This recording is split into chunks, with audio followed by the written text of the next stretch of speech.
So Oshi no Ko is airing as of the writing of this video, and it's doing pretty well. In fact, for a show that doesn't have huge amounts of Sony money making sure that it's advertised literally everywhere on the internet, it's doing surprisingly well. The reason for this popularity could be a video on its own, but that's not what we're here to talk about today. Today I want to go back and do something that I love doing. Giving recommendations. Today we are going to briefly break down Oshi no Ko into 5 aspects, and then give you anime recommendations based on those aspects. Some minor spoilers for Oshi no Ko, of course, as we attempt this breakdown, but generally speaking, if you've seen the first episode, and absolutely if you've seen the first 3 episodes, we should be perfectly fine. Any spoilers beyond that really won't have any semblance of proper context. So if you're not up to at least episode 3, go watch the series on High Dive. Oh, but High Dive may not be available in my country, you might cry.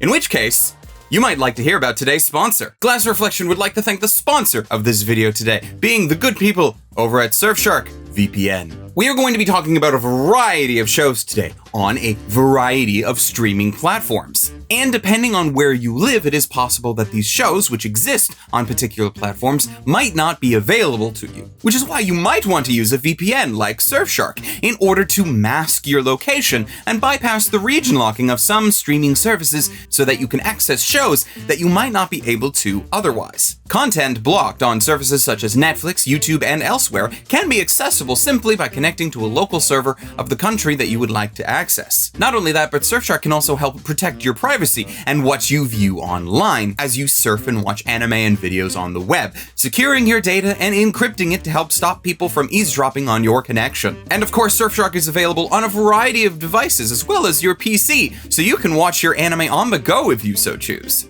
There'll be a link and a promo code down in the description where you can sign up for an extra 3 months free because we like you guys so much. And best of all, if you try it out and you find that it doesn't help, it's not doing what you expected, or it is not unblocking the content that you wish for it to unblock, then Surfshark offers a 30-day money-back guarantee, no questions asked. So thank you very much for Surfshark for sponsoring the video. Now let us continue. So as I said, we are going to be breaking down Oshi no Ko into 5 aspects. Most shows have a variety of elements to them. Some of them work well, others not so much. But every show is a combination of these elements and aspects that make it great. However, with few exceptions, a lot of aspects are things that can also be found in other shows. One thing you might like about a particularly airing show is its use of mecha. Well then, there are plenty of other shows that also use mecha that I could recommend. And it's that sort of thing that we're looking at today. So while you are waiting for the next episode of Oshi no Ko to drop, or if you're watching this video in the future and Oshi no Ko has already finished and you are clamoring for something more, let's take a gander at 5 aspects of this series and give you some recommendations for similar shows. If you like stories about supernatural happenings, while admittedly there is not a constant reminder of supernatural happenings in Oshi no Ko, no character contains magical abilities, nor do gods routinely come down and mess with things. The crux of the series still relies on one very specific supernatural event. An event that caused 2 people to be reincarnated into different bodies. So looking outside the series, if you want to see something that contains more supernatural events, and hey, maybe has a main female character that works in the entertainment industry to boot, then look no further than Rascal Dreams of Bunny Girl Senpai. Bunny Girl Senpai follows the perspective of a high school student named Sakuta. Sakuta makes the acquaintance of a former actress Mai, where she seems to be outwardly cosplaying as a bunny girl one day at his local library. Turns out, however, that Mai regularly finds herself in a situation where other people cannot see and acknowledge her existence, so she is sometimes taken to dressing up in less than normal outfits to get reactions from people who for some reason just don't notice that she is even there.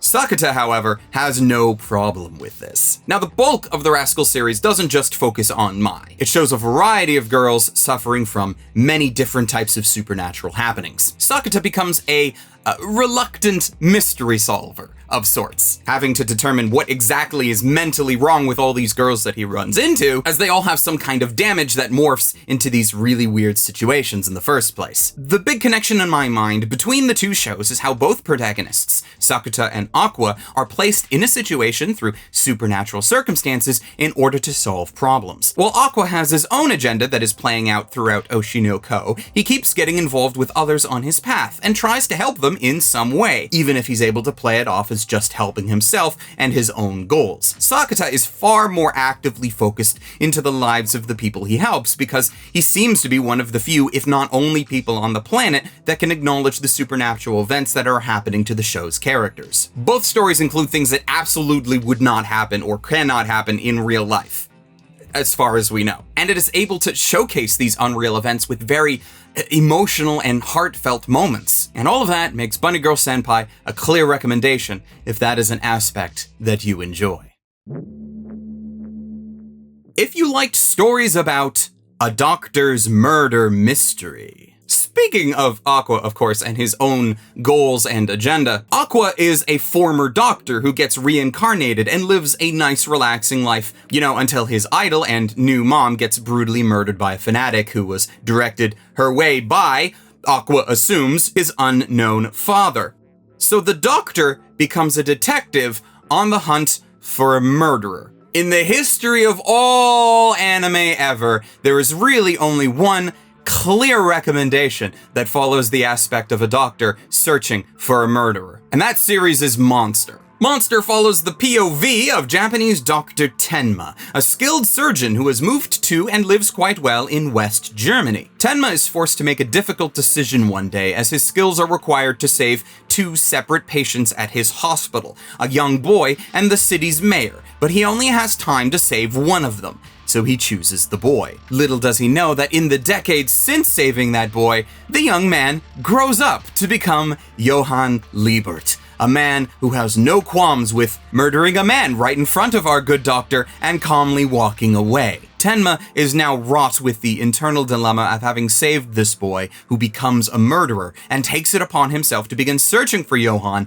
before he can kill again. This, while very different in a lot of specific ways to Oshi no Ko's Aqua, still follows the same general plot. A doctor must become a bit of a detective in order to find a murderer. The biggest difference, of course, is that Tenma knows exactly who he's looking for. It's just really difficult to find the guy. Aqua has no idea who he's looking for, and potentially, when he finds them, it'll be very easy to track him down from there. Tenma can find out where Johann is, and by the time he gets there, Johann's already gone. In fact, that happens a lot, actually. And in general, I have no doubt that whoever the final villain of Oshi no Ko ends up being when Aqua finally finds him, they will not hold a candle to Johann Liebert, but the thriller aspects of both narratives are enough to give this recommendation. I mean, it also helps that Monster is like one of the best thriller series to ever be written and then adapted into the anime format, so even if it didn't relate to Oshi no Ko in absolutely any way, you should watch it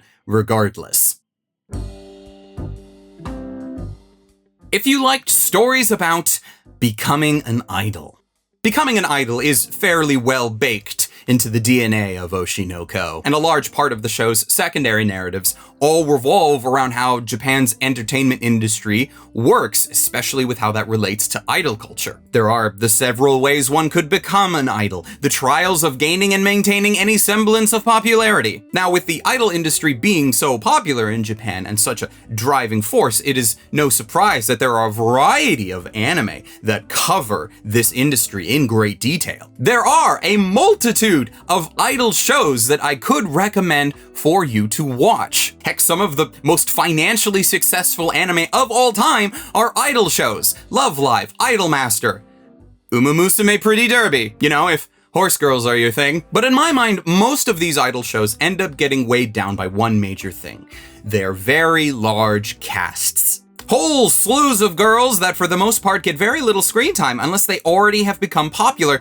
with the franchise's audience. So I wanted to recommend an idol show with a much smaller main cast. And it just so happens that I know of such a series about a young girl who ends up becoming an idol. And it also just so happens that said girl is voiced by Rie Takahashi, who would later go on to voice Oshi no Ko's very own Ai Hoshino. So I am of course talking about the anime series Seiyu's life. While it does have a rather large lean into anime voice acting that Oshi no Ko does not really touch at all, Seiyu's life does follow the perspective of young Futaba, a grocery store clerk who has desperately been trying to break into the voice acting industry, only to break into it far more suddenly and unexpectedly as she gets offered a chance to join an idol unit alongside 2 other young girls. The show and the original 4-koma manga follows the idol unit Earphones from their inception and covers the variety of difficulties that these 3 young actresses have in becoming popular in the industry, both as actresses and as idols. The series is far more upbeat and lighthearted than Oshi no Ko, but that of course doesn't stop it from having at least a few very emotional moments, ones that hit super hard and can be occasionally depressing to watch. No deaths though. If you want deaths, well, we still have 2 more recommendations to get through. If you liked stories about dying for love, I will say, this recommendation feels like the most cop-out ones in this whole video, because I really do like to try and think outside of the box and recommend series that chances are you may not have even heard of, or if you've heard of it, haven't gotten around to watching for one reason or another, and this might push you in that direction. But this aspect lands me in a position where you've probably seen my recommendation, but I'm going to make it anyway. In Oshi no Ko, our main character Aqua gets murdered by an idol fanatic while protecting information about his patient, the idol Ai Hoshino, only to end up reincarnated as one of Ai's children. He wasn't just her doctor though. He himself was a full Ai fanboy in his own right, and even throughout the series proper, his motivations are all driven by his love of Ai. While there are many shows that cover the aspect of reincarnation, very few follow a character who goes through it and continues to go through it for the sake of those he loves. Which now brings me to ReZero. While protagonist Subaru doesn't initially get reincarnated because he has fallen in love, after realizing that he can't die and gets trapped in a time loop, he continues to die and comes back to life because he has fallen for a young girl named Amelia. It's his relationship with Amelia, as well as several other characters he meets throughout the series, that keeps him going, even if he ends up dying again and again in continually horrible ways. The focus on reincarnation is, of course, far more prevalent in ReZero than it is in Oshi no Ko. Oshi no Ko has, thus far, only done it the one time. But the motivations of our 2 protagonists are surprisingly similar, which makes it very easy for me to say that if you liked one, you're probably gonna like the other. Which then brings us to our final aspect for today. If you liked stories about the dark side of Japan's entertainment industry, it's no secret that the world in which our characters live is not one with rose-colored glasses. While your traditional idol show and even the previous recommendation Seiyu's life make the lives of idols seem very happy and go-lucky, it's far more obvious in reality that an idol's life is anything but. Oshi no Ko covers this in a variety of ways, showcasing to Aqua things like, it doesn't matter if you're the most talented actor on the set of a show, if you end up upstaging the featured actors, you'll get cut from scenes fairly quickly, so as not to upset them or their affiliated companies. You know, even if it makes the end product worse. And of course, famous people have crazy fanatics who do things that cause them to lose their minds and get violent. So then I, of course, cannot in good conscience finish this video without mentioning the pinnacle of this in the anime medium.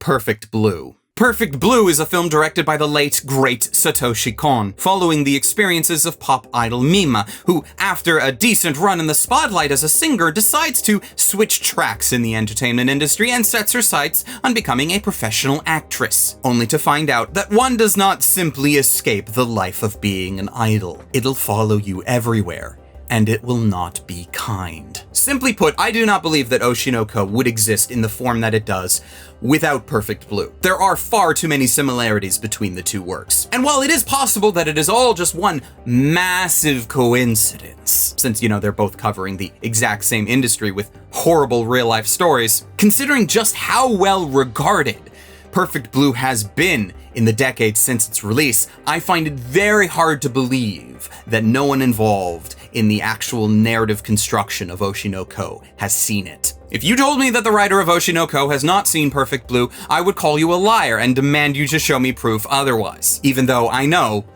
you could never do such a thing. I am not saying, of course, that Oshi no Ko is copying Perfect Blue. There are many, many clear differences, but they both cover similar stories on just how terrible the Japanese entertainment industry can be. And they both do it with a tone that one could hardly consider to be light. Oshi no Ko, despite being extremely colorful, is anything but in the execution of its narrative, covering not just the murder of poster girl Ai, but sees various topics about imposter syndrome, corruption, and even suicide brought to the forefront. Perfect Blue is honestly just as dark, if not more so, and covers so much in its short 83-minute runtime as a film. It is an amazing and unique animated thriller, not only because of the topics that it deftly covers, but simply because it's one of the few truly good thrillers of its kind to exist. It contains concepts that are downright frightening and yet completely invigorating, and to put it simply, Perfect Blue walked so that Oshi no Ko could run.